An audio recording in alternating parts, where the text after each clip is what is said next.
de tout ce qui concerne l'ingénierie de formation, l'ingénierie pédagogique, etc.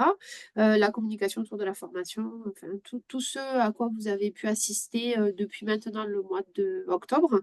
Voilà, donc cette partie-là d'accompagnement collectif est terminée sur le volet plus ingénierie pédagogique. Et puis on a souhaité mettre en place en parallèle des webinaires plus sur le côté culture numérique, etc. Et donc, on avait fait un premier webinaire avec Corentin Leroux d'Aspexit au mois de novembre, qui est encore disponible sur notre Teams. Donc, si vous voulez, vous pouvez le regarder et sur lequel il présentait un nombre très important d'outils numériques qui sont disponibles et qui sont référencés sur sa plateforme. Et puis on a demandé à Cécile Riandé de la Chambre régionale d'agriculture d'Occitanie de nous faire un peu un état des lieux des dispositifs régionaux d'hébergence de projets innovants. Donc il y a plusieurs dispositifs. Il y a le volet, enfin le dispositif Agrinum qui est maintenant terminé, donc elle va pouvoir faire un état des lieux un petit peu là-dessus. Le dispositif Occitanum qui est en cours, et puis un nouveau dispositif qui arrive. Donc je vais laisser la parole à Cécile Riondé pour vous présenter tout ça, et ensuite pour que vous puissiez aussi poser toutes les questions que vous aurez en lien avec les projets qu'elle va vous présenter. Donc n'hésitez pas pour les questions. Euh, voilà. On pourra les prendre. Je ne sais pas, Cécile, si vous pourrez préférer les faire plutôt à la fin ou pendant. On n'a pas Euh, dit ce qu'on allait faire, mais ouais, bah, vu le On nombre va qu'on les est, je pense. prendre. ouais, Oui, on va pouvoir à les mesure. prendre au fil de l'eau. Voilà. Donc, vous Voilà. avez, n'hésitez pas à utiliser le chat, hein, par exemple, pour glisser une remarque, une question. Et puis comme ça, moi, je peux la relayer tout de suite auprès de Cécile. Et puis s'il y a besoin, on reviendra sur certains points, effectivement, à la fin. Nous ne sommes pas très nombreux, donc on peut tout à fait envisager aussi, bien évidemment, de vous laisser la parole, hein, plutôt que, à la limite, glisser un petit message dans le chat pour dire, hop, j'aimerais intervenir ou j'aimerais dire quelque chose, et on vous laisse la parole. Vous avez toutes les latitudes sur vos micros pour faire ça. Donc voilà, on va démarrer avec Cécile. Et juste avant, on a préparé deux petites questions. On aime bien vous questionner avant le démarrage des webinaires. Donc on va lancer ces deux questions sur les dispositifs que vous connaissez, savoir quand même si effectivement vous avez connaissance, mais déjà Laure vous a donné les trois noms, vous les retrouvez ici, est-ce que vous les connaissez ou pas? Et puis nous allons parler vous allez voir qu'à travers ces trois dispositifs, ces trois projets, il y a des approches qui sont différentes. Et on voulait savoir un petit peu, avant que l'on vous en parle, celles qui vous semblaient les plus pertinentes a priori. Donc voilà, donc on a une des personnes qui ne disent aucun des trois, donc c'est bien parce que donc du coup il y aura de la découverte sur certains ou sur tous ces dispositifs. Et puis, bien évidemment, pour celles et ceux qui les connaissent déjà, qui, je ne sais pas, les ont pratiqués, accompagnés, bien sûr, on compte sur vous, hein, pour vos retours d'expérience, aussi vos avis, votre sentiment sur tout ça. Alors, ça doit être bon, on doit être à peu près OK, parce que combien est-ce qu'on est? Bon, oui, Cécile et moi, on n'a pas répondu, donc ça doit être normal. J'ai Très pas bien. osé. Ok, alors hop, on partage les résultats, donc vous devez les avoir normalement donc à l'écran. Voilà un petit peu. Donc pour deux d'entre vous, vous ne connaissez pas ces dispositifs, et puis sinon, le niveau de connaissance assez variable. Occitanum étant le dernier, donc ça c'est bien. Et puis euh, c'est très réparti. Enfin, voilà. Donc, on voit qu'il y a des avis sur les différentes approches. Et donc, ça nous donnera, sur ces démarches-là, effectivement, de quoi échanger sur chacun de ces dispositifs. Très bien, donc on va arrêter ça. Et puis, eh ben, écoutez, on va tout de suite, je vais tout de suite passer la parole du coup à Cécile. Cécile, donc, vous êtes chargée de mission solutions numériques donc à la Chambre régionale d'agriculture d'Occitanie. Et donc, vous avez, vous, une bonne connaissance de ces trois dispositifs. Certains, on va voir, sont terminés, d'autres sont en phase de démarrage. Donc, ça va être l'occasion aussi de croiser différentes choses sur ces plans-là.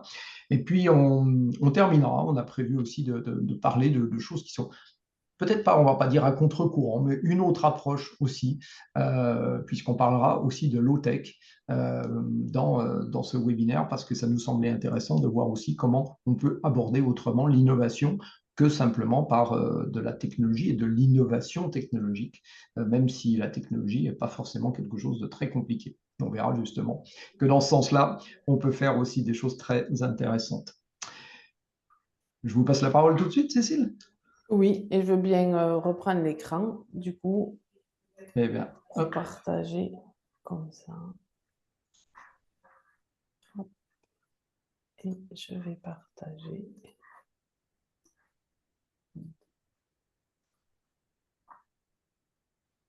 Est-ce que c'est bon pour vous? Parfait. Donc, ben oui, bonjour à tous. Donc, ben voilà, moi, je vais vous présenter ces trois projets. Euh, donc, trois projets qui ont quand même un ADN un peu commun et puis que certains connaissent, puisque il y en a qui y participent, on s'est croisés sur des réunions. Mais donc, trois projets et en particulier, ce qui traduit sur ces trois projets, c'est que ce sur quoi on est attaché dans les projets sur lesquels on travaille, c'est le mode Living Lab. Donc ça, c'est un mode qui pour nous est important puisqu'on n'est pas sur de la... C'est des projets qui vont mesurer des solutions dans des laboratoires vivants, donc dans des systèmes réels d'exploitation avec des exploitations en réel et on n'est pas sur de la recherche et on va voir l'intérêt de ce dispositif. Ces trois projets, ils sont aussi dans la stratégie numérique du réseau des chambres d'agriculture avec l'idée de favoriser le déploiement des outils numériques afin d'accompagner les agriculteurs dans leur transition, puisque ce qui nous semble important, nous, c'est que le numérique soit au service des agriculteurs, tant que ce soit sur leur transition climatique, pour les aider à prendre des bonnes décisions dans un environnement de plus en plus changeant, mais aussi qui peut les accompagner dans tout ce qui est sociétal, dans l'acceptation, dans faire connaître leur métier, dans communiquer. Hein. Aujourd'hui, on voit des applications qui sortent pour avertir les voisins qu'on va faire un traitement phyto, des choses comme ça, dans le cadre des chartes riveraines. Et aussi au niveau économique, hein, parce que c'est quand même, et on l'a vu dernièrement dans l'actualité, la nécessité de revenus qui peut exister. Et aussi, il y a tout ce qui est la question de l'organisation du travail qui peut être impactée par ces outils numériques et qui est importante aussi en simplifiant certaines étapes. Donc voilà. Donc ces trois projets, ben, j'ai essayé de vous les positionner un peu sur une échelle de temps. Donc on a le projet Agrinome qui a débuté en 2020 et qui s'est fini en 2022. Hein, je vais vous les redétailler. C'était un projet CASDAR. Et la suite de ce projet va être en partie pris par le projet Archipel qui va démarrer là au premier semestre, qui est la suite un peu d'Agrinome pour aller un peu plus loin. Agrinome, on était sur de la capitalisation d'informations. Archipel, on va être plus sur du déploiement. Voilà. Le socle quand même de ces deux projets CASDAR, c'est un projet qui est très structurant en Occitanie pour nous, qui est le projet Occitanum, qui est un projet financé par la Banque des Territoires et qui dure qui a débuté en même temps qu'Occitanum en 2020 et qui va durer jusqu'en 2028. Donc on est à mi-parcours et c'est un projet qui est très structurant parce qu'on a des moyens importants, il est piloté par l'INRA et puis surtout il est au long cours. C'est vrai que vous voyez qu'un projet comme Agrinome sur 2 ans, on ne peut pas avoir les mêmes résultats qu'un projet sur 8 ans. Voilà, un peu pour voir l'articulation de ces différents projets. Puis là, je vais vous les passer un à un. Donc, le premier projet, c'était Agrinome. Le principe, c'était d'expertiser des solutions en situation réelle et tout en s'appuyant sur des agriculteurs innovants. Donc là, c'était un des premiers projets qu'on a fait dans un Living Lab. En fait, on s'est appuyé sur des groupes qui existaient, qui étaient innovants. On a identifié au préalable des solutions qui nous semblaient prometteuses et porteuses de plus-value pour accompagner les agriculteurs dans leur transition. On en a repéré 25 et on les a évaluées avec les agriculteurs. Bon, vous remarquerez que le projet a débuté en 2020. Ça a été une année un peu compliquée pour lancer le projet, mais, mais on a quand même réussi, donc, sur les 25 solutions qu'on avait repérées, d'évaluer 20 solutions. 20 solutions qui étaient aussi bien des solutions d'OAD, donc d'outils d'aide à la décision, ou de capteurs pour la mesure de la pousse de l'herbe, des outils de traçabilité automatique ou encore des solutions plus de robotisation, de guidage ou de choses comme ça. Ce qui a été, donc ce projet, j'ai oublié de le dire, hein, donc ce projet, il était à l'échelle d'Occitanie et donc il y avait 6 chambres départementales, la FRCUMA d'Occitanie, l'IDEL et 2 FEDECUMA qui participaient. Et donc, on a pu, en s'appuyant donc sur des groupes existants, tester ces solutions. Donc, on a eu 5 solutions qui ont été plutôt considérées comme apportant une plus-value aux agriculteurs. On a été sur on va dire, des solutions qui étaient plutôt déjà connues, de type décitraite, l'OAD sur des traitements mildiou, donc qui s'appuyait sur un modèle agronomique déjà connu, des barres de guidage, l'herbomètre électronique. Voilà, on est arrivé sur des choses qui nous semblaient prometteuses, mais qui avaient déjà un certain historique dans le réseau et chez les agriculteurs. Par contre, on a eu des résultats plutôt mitigés sur un certain nombre de solutions, mais soit parce que la mise en œuvre a été compliquée pour les agriculteurs, soit parce que elle n'a pas apporté aux agriculteurs ce qu'ils souhaitaient. En fait, la promesse constructeur, elle ne correspondait pas à ce que ça apportait, ou ça correspondait que partiellement, et du coup, ça perdait une partie de l'intérêt pour les agriculteurs. Et après, donc là, on a eu vraiment des solutions qui n'ont pas été satisfaisantes parce que sur le papier, ça promettait beaucoup, mais au moment de la mise en œuvre, il y a eu parfois des problèmes de calage avec le fournisseur. On a eu des images qui ont été prises, on n'a jamais eu de retour. On s'est aussi heurté à une réalité du monde numérique, c'est-à-dire qu'en 2 ans, il y a des entreprises qui peuvent être là et qui disparaissent dans le temps du projet. Donc, ça fait partie aussi des évaluations qu'on a pu faire. Et voilà ce qui a pu être fait. Donc, le premier enseignement. Du coup, Ouais. Cécile, on voit on a 16 résultats sur 20 évalués. Les 4 qui manquent, ça fait partie de ces entreprises qui ont Oui, disparu pendant la période. c'est ça. C'est les 4 qu'on n'a pas pu mener au bout, en fait. D'accord. Combien il y avait dans le groupe d'agriculteurs innovants? Ça représentait combien de personnes ou d'exploitations?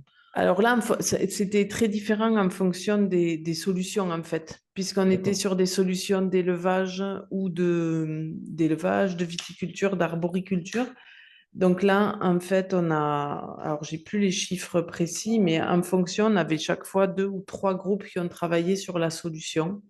Et quand je parle de groupes, derrière, c'était souvent des groupes déjà existants. Donc, on était plutôt sur des groupes soit défis, soit des groupes de type GI2E ou les CUMA, hein, forcément, puisque voilà, elles étaient dans le projet, pas mal sur les barres de guidage, hein, elles ont pas mal travaillé. Voilà.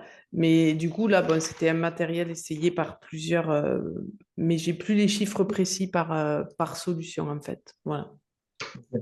Merci. Donc voilà.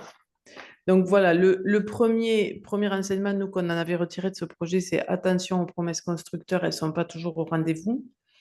Et le deuxième enseignement, c'est surtout qu'il y a très peu d'évaluation indépendante du fait des solutions.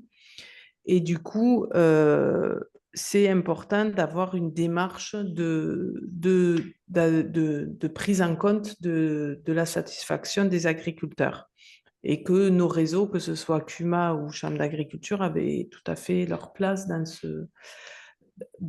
ces dossiers-là. Et c'est pour ça donc qu'on a continué, qu'on continue aujourd'hui avec le projet Archipel.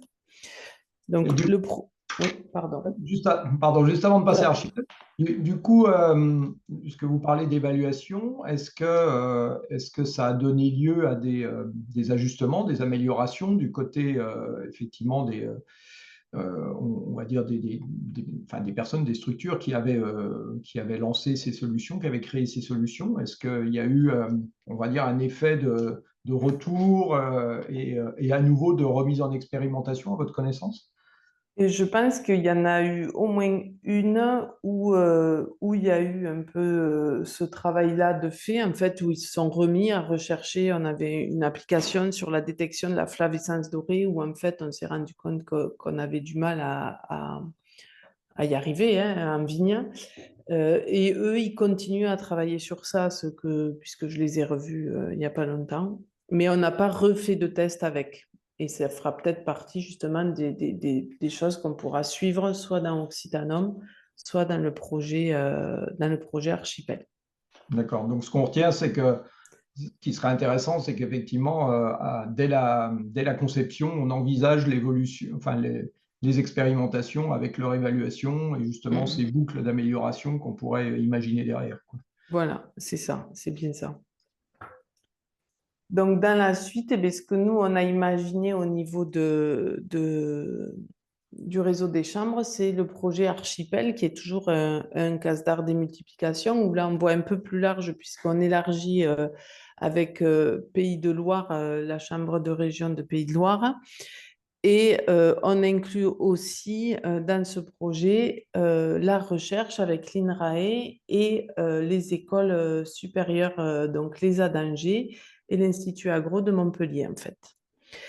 L'idée, c'est de dire, bon, on a compris, choisir des solutions à tester, peut-être on va le faire dans notre sens. Dans Archipel, l'idée, c'est de dire, on va aller voir les agriculteurs, on va voir ce qu'ils utilisent et on va voir comment ils ont trouvé ça et comment entre eux, ils arrivent à se le vendre et entre eux ou avec leurs conseillers, enfin, toujours en mode Living Lab, à la fois tester des solutions et aussi regarder, et ça sera le travail plutôt de la recherche et des écoles supérieures, regarder comment le numérique infuse au sein de réseaux sociaux, pas forcément numériques pour le coup, de réseaux sociaux incluant des groupes.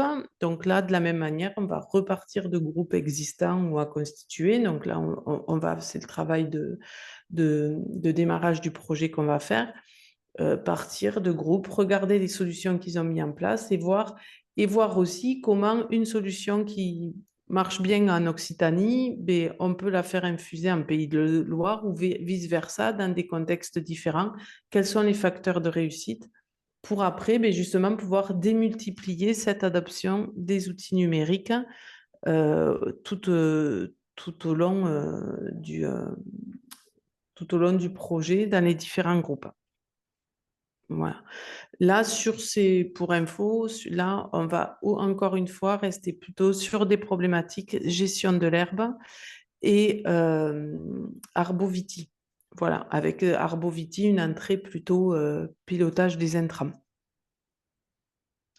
Voilà. Mais là, quand vous parlez de déploiement, du coup, c'est vraiment, comme vous venez de le dire, d'Occitanie vers Pays de Loire, ou ça peut être parce que ça a été expérimenté dans une exploitation en Occitanie, mais de voir dans une autre de la même région si ça pourrait marcher aussi. Voilà, c'est ça. C'est voir au sein d'un même groupe et voir comment on peut diffuser d'un groupe à l'autre le projet, il est sur nos 2 régions, mais c'est quand même un CASDAR démultiplication. Donc, l'idée, c'est d'arriver à avoir une méthode qui puisse être démultipliée de manière plus importante et quel que soit le volet géographique, en fait. Voilà. Sachant que là aussi, j'ai encore oublié, excusez-moi, donc il y a les chambres d'agriculture et la FRCUMA, les AFRCUMA et de CUMA aussi dans le projet.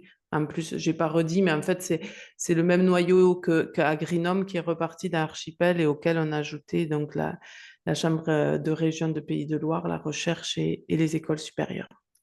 Et Voilà. quel est leur rôle, quels sont leurs rôles au niveau de la recherche et des écoles supérieures, du coup, justement d'être plutôt sur ces protocoles d'évaluation, de voir comment ça peut se Alors, réaliser? oui, c'est ça. En fait, on a dans la recherche avec l'INRAE, on a un chercheur qui est vraiment sur le travail de la circulation des adoptions, sur qui s'appuyer, comment ça a fonctionné, avec vraiment des analyses d'informations. Il y a toute une approche sociologique autour de tout ça. Ça, c'est plutôt les ADANGE et l'INRA. Et on a une approche un peu plus économique avec l'Institut Agro de Montpellier et l'Observatoire des usages du numérique. Voilà, qui va intervenir. Et tout ça aussi, tout ce travail Archipel se fait un lien étroit avec le 3e projet que je vais vous présenter, qui est Occitanum, en fait. Et les usages existants ont déjà été identifiés ou c'est en cours?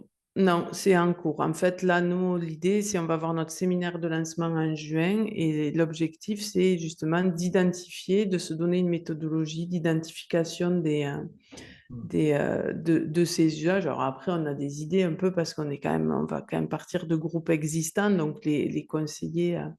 Mais l'idée, c'est bien quand même de partir et de ne pas arriver, contrairement à Greenhome, avec des solutions faites, quoi. Voilà. Plutôt vraiment repartir de eux ce qu'ils ont sur place. Alors, c'est un projet qui démarre, hein, donc vous avez dit, Tout à fait. il démarre 2024. Du coup, il y a peut-être, effectivement, dans le sondage, c'est pas surprenant qui ait le moins de connaissances, c'est celui qui était le moins connu, c'est normal. Et du coup, il y a peut-être des questions, on va peut-être en profiter, puisqu'on est, on est sur celui-ci. Est-ce qu'il y a des questions parmi vous sur ce projet en particulier, Archipel?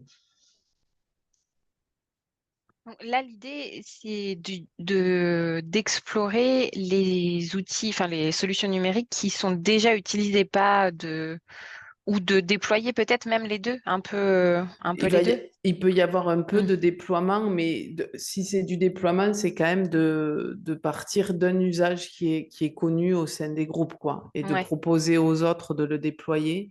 On n'est pas sur de la co-construction de produits. Vraiment, là, on est sur, il y a quelque chose, on le teste, on voit avec vous ce qui en fait. Voilà. Et du coup, le CASDAR, il inclut des frais justement sur le logiciel des sites par exemple, et vous avez tant de licences Mais là, ou pas du tout. on a Enfin, prévu comment une ça? enveloppe de Ouais, prestations, en fait, et de matériel licence. Après, on va voir ce que ça va donner ouais, mais c'est bien sur ça le l'idée. terrain. Ouais, Ouais, c'est hyper intéressant voilà. pour que ça se déploie plus vite. C'est ça. Donc voilà, je ne sais pas si sur Moi, Archipel. pardon, j'ai juste une question. Est-ce que vous savez si ce type de projet, il existe dans d'autres régions? Ou est-ce que Occitanie est en avance là-dessus? Ou voilà. Puisque là, À on va travailler ma avec Pays de Loire. Est-ce qu'ils faisaient déjà quelque chose avant? Enfin, voilà. Alors, il y a plein d'autres projets autour du Ouais. numérique. Ah oui, non, mais Il y j'imagine, a, mais bon. il y a plein d'autres projets. Oui, Pays de Loire, ils avaient un autre projet, mais qui était... bon, eux, ils ont une station expérimentale Oui. aussi. Donc, Ouais. eux, ils avaient d'autres projets CASDAR. Alors là, je ne les maîtrise pas assez.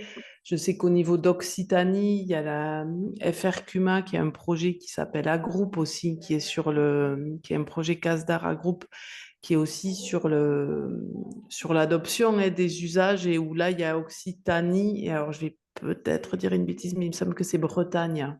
Oui, c'est ça, c'est l'Ouest, avec Ouais, c'est l'Ouest. l'Ouest. Voilà. Oui, c'est pas tout à fait Effectivement, Bretagne. Ouest. Ouais, Enfin, si, voilà. ça inclut la Bretagne, mais c'est Oui, un mais peu plus voilà, je large. sais, c'est plus large. C'est pour ça que Ouais. j'étais pas. Vous n'avez pas faux.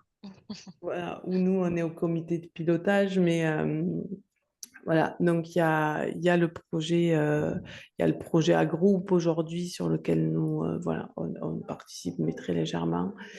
Donc non, il y a un peu des projets un peu partout qui naissent avec des entrées très différentes, soit d'analyse de solutions, soit de, voilà. C'est quand même, on sent qu'il y a, le numérique reste quand même, il y a une politique du numérique en agricole qui est importante. Après, ce qu'on voit aussi, c'est que vous voyez, je suis beaucoup sur du végétal parce qu'en fait, sur les outils en lien avec l'élevage, alors peut-être Serge Joanneau, il pourrait m'en dire plus que moi, il est plus à l'aise, mais sur l'élevage, sur vraiment ce qui est des techniques d'élevage et tout ça, en fait, ils sont très à l'avance sur ça, avec les robots de traite, avec tout ce qui est l'usage du numérique sur l'alerte vélage, enfin, toutes ces choses-là.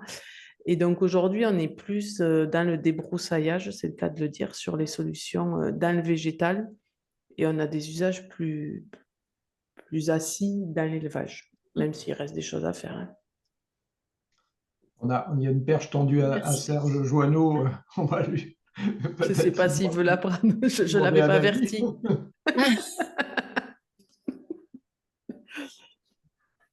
Donc voilà. Oui, donc effectivement, en élevage, il y a des solutions qui sont déjà beaucoup plus éprouvées, notamment par la robotique et notamment au niveau robotique et en bovin lait notamment, plus. Aussi, tout ce qui est outils connectés, notamment par rapport à la conduite d'élevage, tout ce qui est vélage, tout ce qui est reproduction, sémination, tout ça. Donc, c'est vrai qu'il y a déjà un travail qui est fait et donc, voilà, avec des solutions beaucoup plus éprouvées. Après, nous, ici, en élevage, je parle bien pour l'Aveyron en tout cas, on a quand même une approche de se dire que en élevage, il y a la gestion des prairies qui est hyper important, quoi, et sur lequel il faut qu'on essaye de travailler de toute façon sur l'usage voilà, d'applications déjà existantes et aussi de travailler sur de possibles autres applications parce qu'il y a quand même un enjeu justement par rapport au changement climatique et par rapport à la gestion des prairies, on va dire de l'implantation à la récolte, à l'exploitation, quoi. Et donc, voilà, avec une entrée agro, bien sûr, mais aussi de se dire on est bien sur une entrée élevage. Donc voilà, un peu. Et ce qu'on voit apparaître aussi dans le VLG2 et dans le reste, et c'est vrai que on va voir nous comment on l'intègre dans le projet Archipel, mais il y a tout l'impact, et sur les prairies, c'est énorme, l'impact de la météo, où aujourd'hui on a des données, aujourd'hui que ce soit en spatialisé ou qui sont de plus en plus importantes et qui va devenir un vrai enjeu justement pour ce qu'on voit, c'est qu'aujourd'hui, tous ces outils numériques, il y en a beaucoup qui ont besoin de données météo. Et donc, il y a un vrai enjeu autour de comment j'acquiers et comment je connais mes données météo sur mon site. Je voudrais rajouter une chose aussi. C'est donc au niveau élevage, nous, on essaye d'être attentif à la notion de système d'élevage, parce que, encore une fois, en Aveyron, on va de système laitier à des systèmes ovins et les besoins en technologie, en numérique sont totalement différents. Et les entrées aussi pour les aborder sont certainement vraiment différentes. Et donc, nous, on doit travailler et réfléchir là-dessus parce que voilà, un élevage ovin plus ou moins extensif n'a pas les mêmes besoins au niveau outils ou objets connectés. Ça, c'est la première chose. Et puis, la deuxième chose, il y a la question des modèles économiques utilisés justement pour utiliser ces outils-là, qui est aussi à voir et ceux sur lesquels on doit travailler.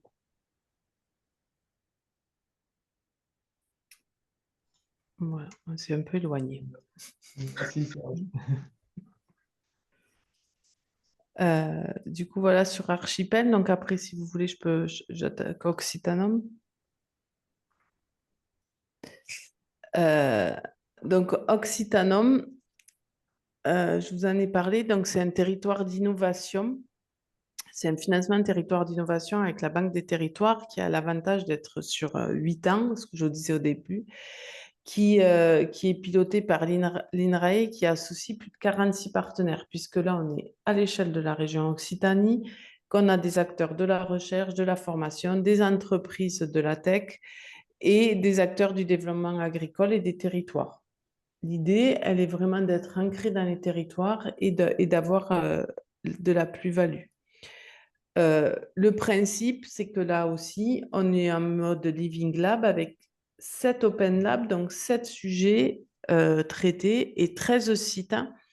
Et l'objectif de ces sites, de ces Open Lab, c'est de tester ou de co-construire des services numériques. Là, on a bien les deux dans ce projet-là. Et c'est aussi être un lieu d'échange et de vitrine de co-apprentissage. Donc là, on est là encore sur des groupes d'agriculteurs réels qui expriment des besoins et qui, sur la base de ces besoins, soit vont trouver des solutions et vont faire appel à des appels à manifestation d'intérêt pour trouver des solutions. Et quand il n'y a pas de solution, des fois, trouver un partenaire pour co-construire une solution sur une problématique identifiée dans l'Open Lab.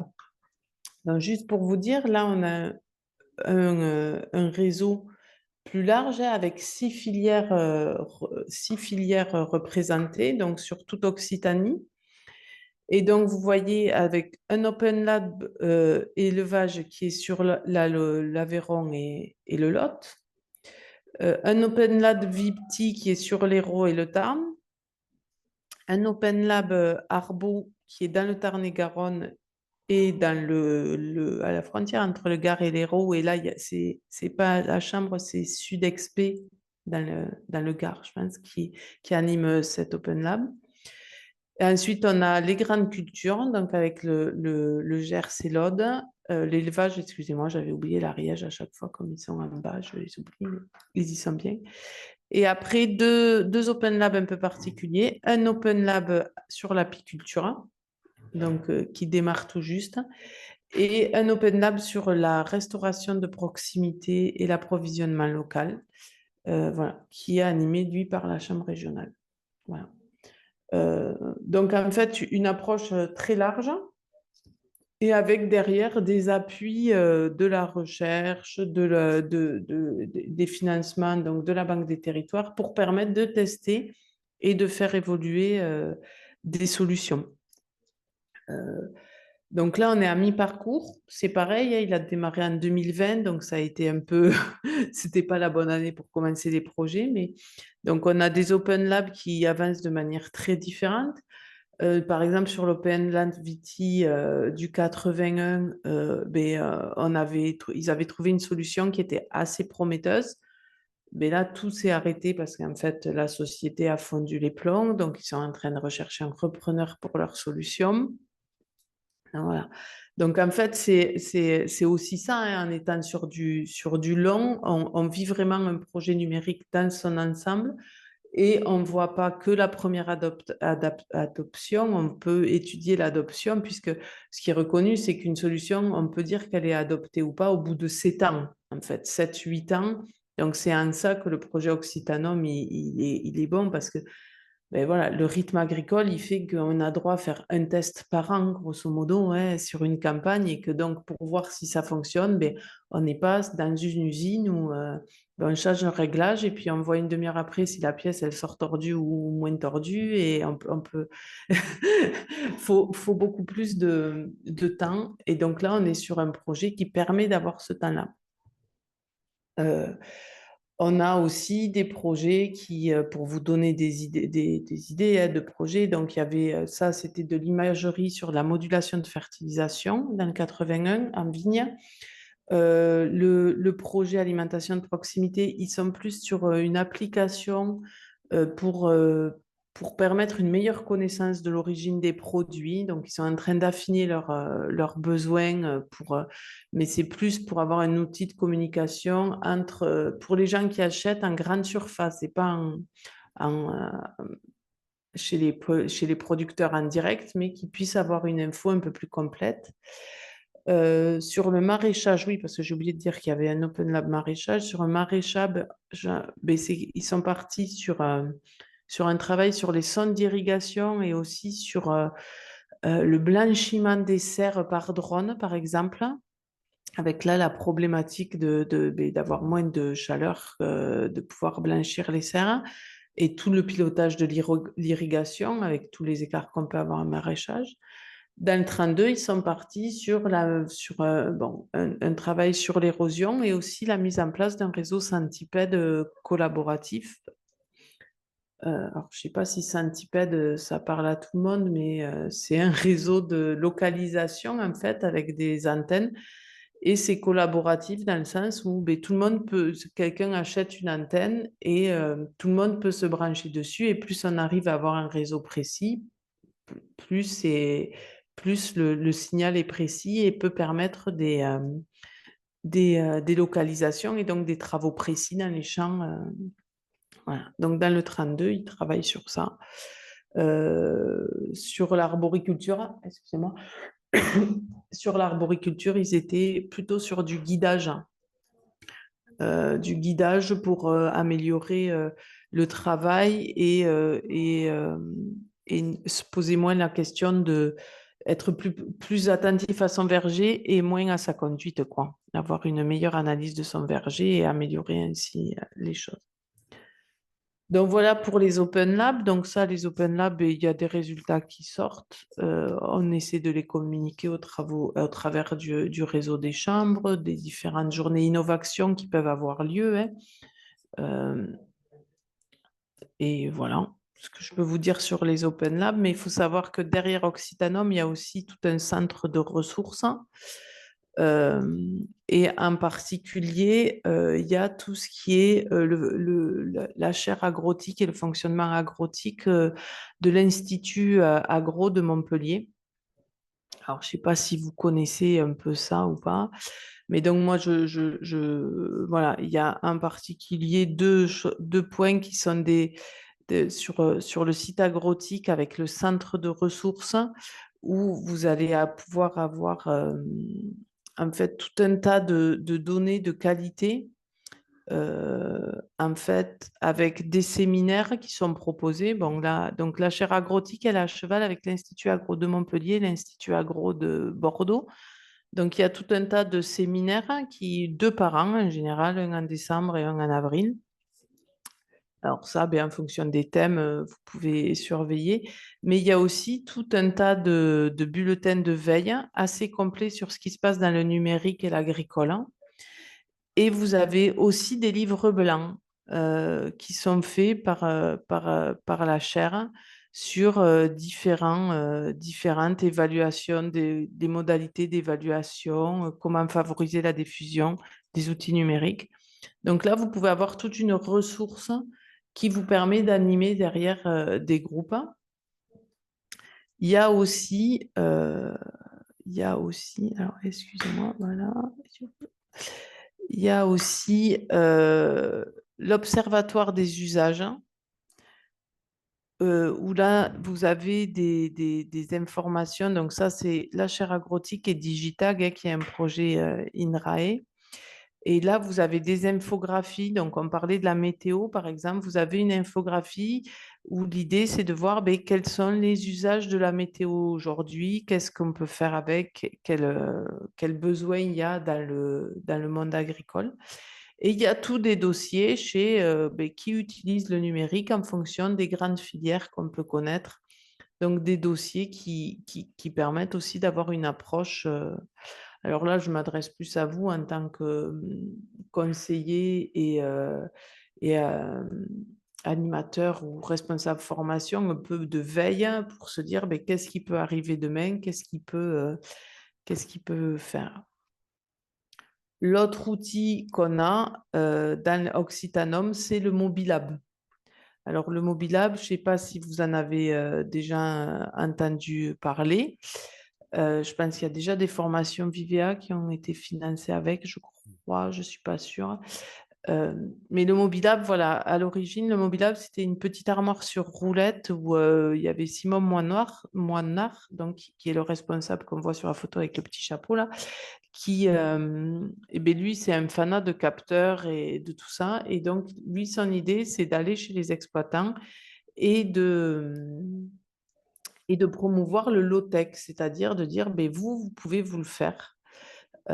Et donc, au début, il avait juste une petite armoire sur roulette. Maintenant, là, depuis novembre, il est passé à la catégorie un peu plus grosse avec le camion, avec du photovoltaïque dessus pour alimenter et tout ça. Et donc là, lui, il arrive sur les sites avec une armée de petits capteurs. Et en fonction des besoins qui sont définis, ben, ils essaient de trouver une solution pour les agriculteurs. Je parlais et derrière de créer aussi des tutos pour qu'après, ben, ce qui a été mis en place chez cet agriculteur qui peut intéresser d'autres personnes, ben, ça peut être reproduit chez d'autres. Donc sur le site du Mobilab, vous trouverez aussi,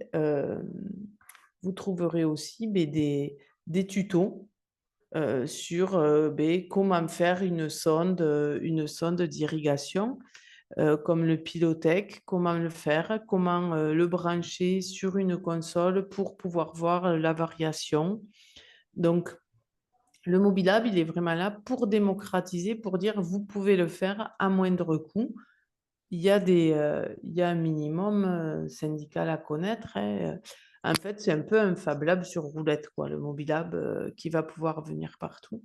Et le Mobilab, c'est aussi, donc dans le cadre du projet Occitanum, ça va être aussi une tournée du Mobilab au mois de mai sur les différents Open Labs d'Occitanum où il va venir faire la tournée. Voilà un peu. Élise avait une question justement. Oui, j'ai une question par rapport à ça. C'était parce que moi, ça me fait penser à une formation. Enfin, on a monté une formation sur où les agriculteurs ils autoconstruisent une station météo connectée et justement ils vont au Fab Lab pour le faire. Et c'est quand même le Fab Lab qui met à disposition les intervenants plus des bénévoles et qui s'occupent d'acheter le matériel et tout parce que c'est quand même assez spécifique. Et du coup, est-ce que les solutions là qui sont proposées par le Mobilab, c'est des choses qui sont reproductibles, on va dire, l'agriculteur lambda dans sa cour de ferme, ou est-ce que c'est plutôt voilà, des choses où il y a du matériel un peu spécifique, etc., où on peut envisager que ça soit plutôt fait en collectif dans un Fab Lab, quoi. Je sais pas si tu comprends ma question. Ouais, je comprends. Alors, mais par exemple, le Pilotech, parce que moi j'avais la même question que toi, et en fait, le Pilotech, par exemple, dans le cadre d'Occitanum, sur l'Open Lab maraîchage, en fait, l'animatrice de l'Open Lab, elle a pris le tuto et elle s'est débrouillée. Et elle dit c'est faisable. Alors elle dit c'est bien de l'avoir fait un coup avant de le faire avec les agriculteurs quand même pour pas. Voilà. Après, aujourd'hui, Simon Moinard, qui est le responsable du Mobilab, quand il y a des problèmes, il est quand même en présence. Mais c'est quelque chose qui, de toute manière, l'objectif du Mobilab, il n'est pas que le Mobilab ait à venir pour que les gens fassent les choses, il est bien que les gens puissent le faire. Donc, a priori, sur le tuto, il y a la liste des composants, ils ont des sites où les acheter. Après, il y a des points qui sont plus ou moins techniques, plus ou moins faciles à faire. Et c'est sûr que là, être dans un Fab Lab, c'est s'assurer d'avoir des compétences qui permettent de faire. Le Mobilab, moi, ce que j'ai vu, il aura quand même du mal à accueillir un groupe Oui. de 5 personnes, quoi. Moi, du coup, pour avoir vu le Mobilab et avoir vu la formation que vous avez faite, Élise, je pense que c'est pas tout à fait le même. Le Mobilab, en fait, il est plus là pour dédramatiser aussi le numérique, montrer qu'en fait, un capteur, c'est pas un truc si compliqué que ça, que quand on appuie dessus, ça génère une impulsion électrique et que du coup, ça fait faire quelque chose, voilà.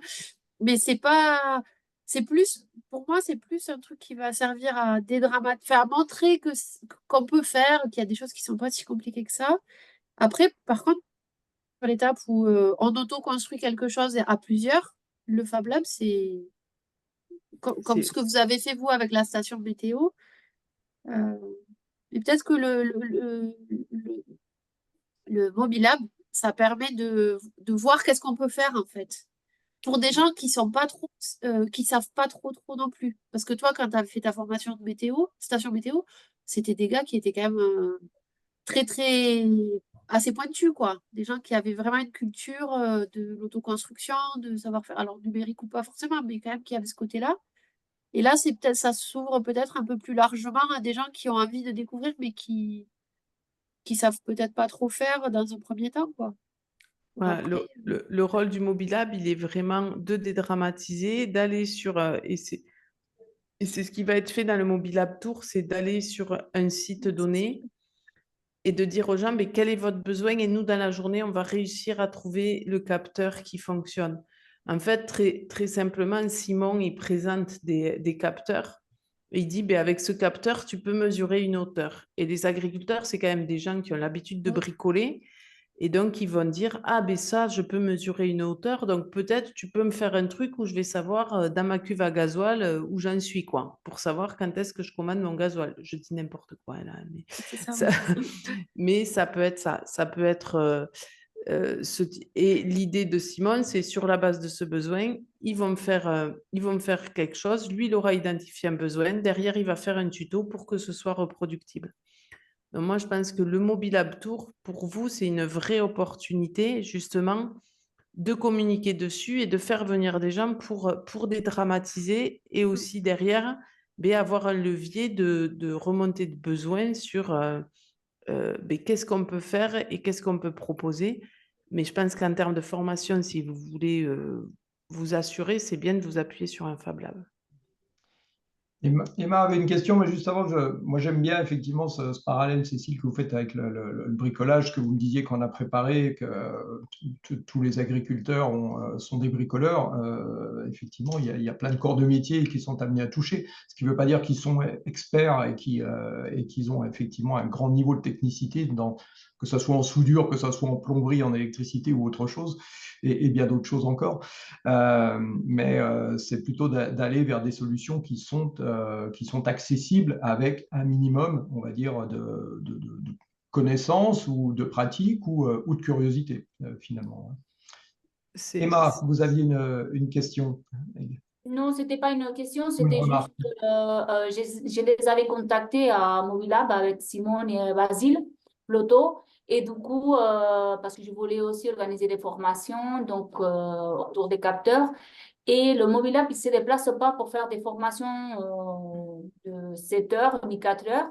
Par contre, ce qu'ils font, c'est lorsqu'il y a un événement, par exemple, il y a 20, 30 agriculteurs, par exemple, dans le département, on peut le solliciter et à cette occasion-là, il profite pour faire une petite démonstration, Simon, sur ce type de capteur avec sa mallette. Maintenant, c'est le bus, mais il se déplace et il profite de cet événement pour montrer les capteurs. Voilà, 2-3 heures. Mais normalement, ils ne font pas des formations. Je les avais sollicités, mais ils ne les font pas. Ils font juste la démocratisation de ces outils pour leur attirer l'attention, pour leur montrer qu'est-ce qu'on peut faire avec. Mais après, c'est vrai que c'est vers les Fab Labs qu'il faut y aller pour les formations. Et donc, si je comprends bien, on est aussi dans une logique de s'appuyer sur déjà de l'existence, sur un agriculteur, par exemple, qui a expérimenté une technique ou une conception particulière pour montrer que c'est accessible pour les autres et du coup être dans une logique là aussi de démultiplication, comme on l'évoquait tout à l'heure. Ouais, il part même plus à l'origine, c'est-à-dire qu'il arrive et qu'il écoute le besoin et il peut construire avec eux. Alors, il n'y arrivera pas dans la journée, hein. Souvent ça va être un peu plus loin et souvent il y a des étudiants qui vont être mobilisés pour mettre en place les tutos et tout ça, mais son idée à Simon, elle est bien de dire, vous savez bricoler, vous avez appris à souder, vous allez pouvoir apprendre à faire du numérique pour peu que vous en ayez envie. Alors peut-être que vous n'avez pas appris à souder parce que vous n'aviez pas envie, mais demain. Et c'est aussi dire que dans le numérique, il y a le low-tech, mais il y a aussi le high-tech, et c'est ce qu'on a vu aussi sur l'Open Lab maraîchage dans Occitanum, c'est-à-dire qu'il y a des maraîchers qui ont fait le choix de dire moi, je suis prêt à payer pour avoir une sonde, et d'autres qui ont dit ben, moi, je préfère me la faire parce que de mer, c'est beaucoup moins cher. Alors, j'aurais peut-être un peu plus d'embêtement, mais c'est moins cher, et puis ça me plaît d'arriver à faire ça, et ça m'ouvre d'autres possibilités dans ma serre à terme, quoi. Donc, il y a aussi toute cette question, il y a quand même de l'appétence du numérique, Oui. mais potentiellement le désacraliser parce qu'ils ont déjà acquis plein de compétences, les agriculteurs, et ils peuvent en acquérir des nouvelles assez facilement. Et du coup, Cécile, il n'y a pas de, avec ces deux approches, on va dire high-tech, low-tech, il y a pas une espèce de concurrence? Est-ce qu'il n'y a pas de risque, du coup, à ce que ça freine le développement ou les expérimentations ou le déploiement d'autres innovations plus high-tech? Ou est-ce que finalement, vous constatez que c'est plutôt complémentaire en fonction soit des appétences, soit des moyens financiers, soit du niveau d'avancement des projets?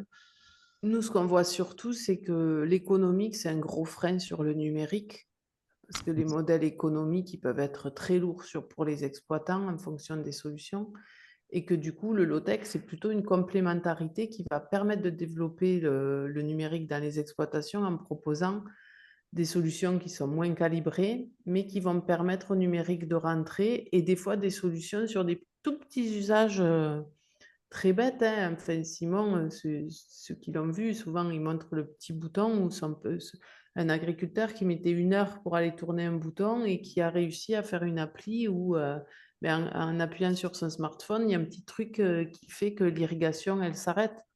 Et que si ça marche pas, il a une alerte. Donc, ça marche peut-être pas à tous les coups, mais tous les coups, ça marche, il gagne 1 heure de trajet, quoi. Donc, donc c'est tout ça, en fait. C'est tous ces petits besoins qui, aujourd'hui, dans la high-tech, ils sont pas mesurés, ils sont pas. C'est aussi, le low-tech, c'est aussi la solution de ça, quoi. De tous ces petits besoins qui sont pas identifiés. Après, c'est sûr qu'on ne fera jamais un modèle mildiou en low-tech parce que, sur vigne, parce que c'est trop compliqué et qu'on n'y arrivera pas. Voilà. Mais sur du petit matériel, il y a vraiment des choses qui sont possibles, et ça ouvre le numérique à des structures qui pouvaient penser que ce n'était pas possible pour elles. Ok, est-ce qu'il y a d'autres des remarques ou des questions autour de ce projet Occitanum? Moi, j'ai une question, c'est en fait, on se rend compte que quand on fait si on fait des formations découvertes du numérique avec, par exemple, on présente de manière globale ce que c'est que le numérique, un peu les types de solutions, tout ça, ça marche pas, les gens viennent pas. Alors que si on dit, venez autoconstruire votre station météo, là, on arrive à les remplir. Et du coup, est-ce que c'est quelque chose qui est travaillé dans le projet Occitanum aussi? C'est un peu comment faire venir du coup des gens qui se sentent un peu loin du numérique. Parce que finalement, c'est un peu toujours pareil, hein, c'est ceux que ça va intéresser le plus qui vont venir, et c'est pas forcément ceux qui en ont le plus besoin. Enfin, c'est pas forcément le public qui est ciblé de base, quoi. En fait, que ce soit dans Archipel ou dans Occitanum, en fait, c'est quelque chose va essayer d'identifier mieux, à travers mieux identifier le besoin, parce que le numérique, c'est qu'une solution à quelque chose, le numérique pour le numérique. Donc, l'enjeu dans ces projets, il est bien de bien identifier le besoin pour après avoir les bons leviers pour amener les gens vers le numérique. Mais pour ça, il faut aussi que le numérique soit la bonne solution. Et c'est aussi tout l'enjeu de ces projets, parce que le risque aussi, c'est le numérique pour le numérique. Et des fois, on le voit dans des solutions qui sont proposées. Moi, j'ai assisté à des tests, parce qu'il y a aussi un autre outil dont je ne vous ai pas parlé, qui est le MAS numérique, hein, qui est une exploitation à côté de Montpellier, une exploitation viticole où ils testent, hein, qui dépend aussi de l'Institut Agro Montpellier. Et on en parlait. Alors voilà, ils ont fait venir des drones et tout ça pour compter les manquants. Et tout ça pour dire à la fin, oui, mais de toute manière, le nombre de manquants, l'impact économique et tout ça, l'agriculteur, en se promenant dans sa parcelle, il le connaît bien.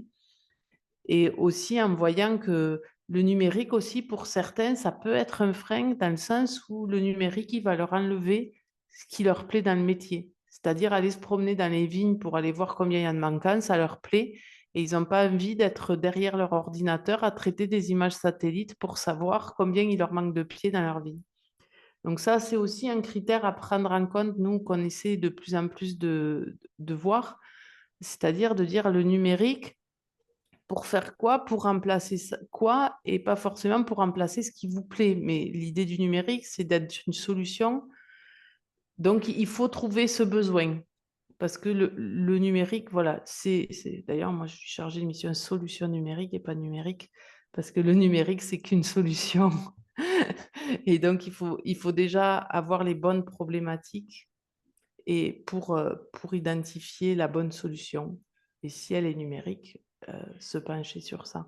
Mais le numérique pour le numérique, je pense qu'on aura toujours un problème à faire venir sur ces sujets-là parce que Bien sûr. c'est pas le besoin. Voilà. Non, c'est intéressant ce que vous dites. Moi, j'ai la chance d'intervenir dans des filières, dans des métiers complètement différents, et notamment que ce soit le secteur de l'éducation ou dans l'industrie ou d'autres choses. C'est la question du cœur de métier. C'est c'est quoi mon cœur de métier? Qu'est-ce qui fait qu'aujourd'hui, moi, en tant que professionnel, je me distingue finalement d'un autre? Et la place du numérique là-dedans, elle est qu'est-ce que ça m'apporte, et non pas comment ça me remplace, quoi. Voilà, donc comment, comme vous disiez tout à l'heure, l'exemple de dire ça me permet de gagner 1 heure simplement pour aller tourner un robinet ou tourner une vanne, oui, là c'est pertinent et ça change pas mon cœur de métier. Et ça m'enlève rien à la valeur ajoutée que j'apporte à mon exploitation et au métier en lui-même. Il ne faut pas se tromper. Il faut pas se tromper. Peut-être qu'effectivement, on connaît, on a tous connu ça dans plein de métiers où effectivement on a une entrée, ce qu'on appelle l'entrée par l'outil, c'est de dire voilà, et c'est un peu l'exemple, le premier projet dont vous parliez tout à l'heure, le projet Agrinum, qui est de dire on imagine une solution, on pense que ça va résoudre effectivement un problème, oui, très certainement, mais est-ce que on s'est posé la question effectivement des utilisateurs, est-ce qu'ils étaient prêts à l'adopter, est-ce qu'ils étaient prêts à l'utiliser, est-ce qu'ils étaient prêts à faire les investissements? Vous avez évoqué les coûts, bien évidemment, tout à l'heure. Donc, ça nécessite aussi des investissements temps, parce que il y a une période de tâtonnement, et on peut aussi, comme dans toute technologie, toute nouvelle technologie, il y a un temps d'appropriation, puis il y a un temps où on perd un peu de temps à se l'approprier. Donc, effectivement, sous cet investissement-là, est-ce qu'on est prêt à le faire?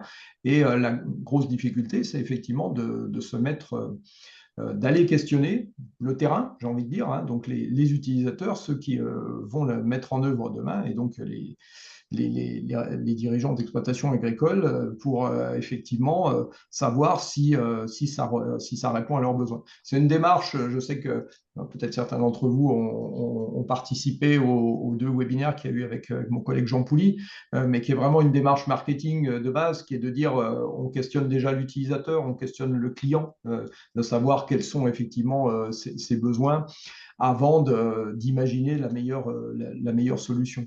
Des technologies qui ont été pensées sans les utilisateurs et qui ont réussi, il n'y en a pas tant que ça. Il y en a une qu'on connaît tous, c'est l'iPhone, et donc le smartphone aujourd'hui avec toutes ces marques.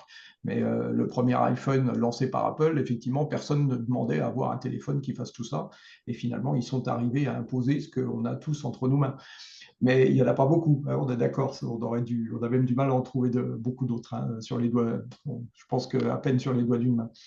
Mais donc c'est important d'être en relation toujours, et c'est pour ça que le projet Occitanum que vous évoquez, qui est effectivement, ou Archipel, qui consiste effectivement à aller voir déjà ce qui est utilisé et voir comment ça peut être démultiplié, c'est vraiment partir des besoins du terrain. Avez-vous d'autres remarques, suggestions, questions? Profitez que Cécile soit avec nous cet après-midi autour de ces projets, ou autour, ou en marge, ou en connexion avec ces projets. Moi, j'ai une question du coup, mais alors là, je vais être dans les considérations bassement matérialistes. on voit que du coup, enfin, quand on s'adresse à... Si on se met à monter des formations comme ça, donc comment dire, à reproduire ce qu'on a fait là pendant les appels à innovation, donc notamment d'aller en Fab Lab, etc. Donc en fait, on a des coûts de matériel, des coûts d'intervenants qui sont assez élevés et on est obligé d'avoir des petits groupes de formation. Donc là, je m'adresse à Vivien. En fait, comment on va faire quand on sera sorti de l'appel à innovation? En fait, il y a peut-être des choses super intéressantes à faire en formation, mais il y a un modèle économique qu'on va devoir trouver pour justement s'adapter à ce format-là qui est un petit peu nouveau, en fait. Alors sur les suites de l'appel à innovation, je ne sais pas encore ce que ça va donner puisque c'est pas encore fini. Donc est-ce que ça va générer un appel d'offres spécifiques sur le numérique ou je sais pas. Donc avec potentiellement des formations qui pourraient être mieux valorisées qu'à la grille de base entre guillemets. Donc ça je sais pas aujourd'hui puisqu'on va attendre de voir les évaluations avant de se prononcer. Après, étant donné que les agriculteurs repartent avec un outil qu'ils ont fabriqué, mais qui nécessite du matériel, etc., il peut aussi y avoir une participation de leur part, Oui. sachant qu'ils repartent avec une station météo ou avec, voilà, qui sont quand même pas des choses. S'ils avaient dû les acheter, ça leur aurait quand même coûté beaucoup plus cher que ce que vous leur avez proposé, quoi. Et oui. Voilà. Il faudra qu'il y ait les deux, quoi, j'imagine. Ouais. Mais il y a déjà, enfin, pour les, comment? Il y a des formations, alors j'ai pas vu ça pour en numérique, mais il y a des formations autoconstruction où effectivement il y a une facturation par exemple, quand ils construisent du matériel de type, enfin, ils construisent des bêches pour le Oui, maraîchage c'est et ça, tout, j'allais dire, ouais, ils sont avec de la soudure, facturés, des choses comme ça. voilà. Oui, C'est 150 € si tu veux construire une bêche, c'est voilà. Donc peut-être qu'il y a ce genre de choses oui, qui est aussi à envisager, quoi. Au moins d'avoir le coût du matériel en avançant le fait que ils s'embêteront pas à aller le chercher chacun de leur côté, que peut-être on arrivera à négocier des tarifs, enfin voilà. ouais, tout à fait, ouais. Mais Et c'est ça quelque chose paraît d'assez pas cool. complètement aberrant non plus, étant donné qu'on repart avec un produit. Bon, après, il faut qu'il Ouais. marche. Oui, Mais oui, ça c'est autre chose. vraiment, c'est appliqué. Faut pas se tromper de point de soudure, parce que c'est quand même de la précision. Mais voilà, quoi.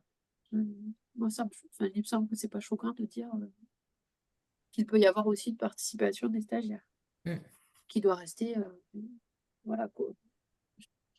Ah, mais- Donc, les deux choses peuvent coexister, et voilà. Mais il faut attendre l'évaluation, comme je vous disais, Oui. de l'appel à innovation pour pouvoir dire Ben, quelles suites seront données et du coup les prises en charge des formations par la suite. C'est surtout, enfin, ce qui est vraiment le plus enfin, ce qui, à mon avis, fait vraiment la différence sur ces formations-là, c'est le nombre de stagiaires, quoi.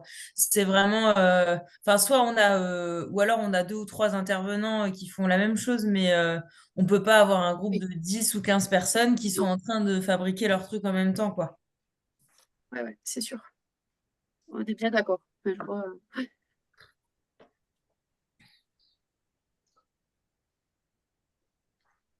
Très bien. Écoutez, s'il n'y a pas d'autres remarques, d'autres commentaires ou questions, on va peut-être effectivement clôturer ce webinaire. Peut-être un petit mot pour le prochain. Hein. On rappelle en même temps toutes vos coordonnées. Hein. Oui, alors le prochain webinaire, ce sera le 28 mars, l'après-midi à 11h, c'est 11h le matin, avec Oui, Laurie Bézinet de l'entreprise Ag Data Hub. Et on sera là plus sur la question des données agricoles. Voilà. C'est une experte du sujet et je pense que ça sera intéressant. Elle va nous ouvrir les yeux sur des éléments qu'on ne maîtrise pas forcément. Enfin, peut-être vous plus, mais voilà, c'est des choses assez nouvelles dont on ne parle pas forcément beaucoup. Donc, je trouve que c'est assez intéressant d'aller sur ce sujet qui est très important en lien avec le numérique. Quand on parle de numérique. Voilà. Et ensuite, je voulais remercier Cécile Riondé d'avoir accepté de partager avec nous ce temps et tous ces projets. Et puis, je trouve que c'est intéressant aussi de voir qu'en fait, l'important, c'est de repartir du besoin. Et c'est vraiment ce qu'on a dit sur tous les webinaires qu'on a eu en collectif de l'accompagnement sur l'ingénierie pédagogique, etc. On était vraiment là-dessus, quoi, hein, il faut repartir du besoin, etc. Donc voilà, ça va aussi dans ce sens. Donc, on est sur la bonne voie. Merci pour votre écoute en tout cas. Eh bien, merci Cécile, merci Laure et merci à toutes et à tous pour votre participation, votre attention cet après-midi. Et puis donc, vous retrouverez, comme Laure l'indiquait, l'enregistrement ou pour faire connaître cet enregistrement autour de vous. Et ainsi que, si Cécile, vous en êtes d'accord, la présentation, le support qui servira vous retrouverez le fil conducteur du coup de ce début d'après-midi. Merci beaucoup. Bonne fin de journée Merci. à toutes et à tous. Merci. Au revoir. Merci, au revoir. Au revoir. Merci.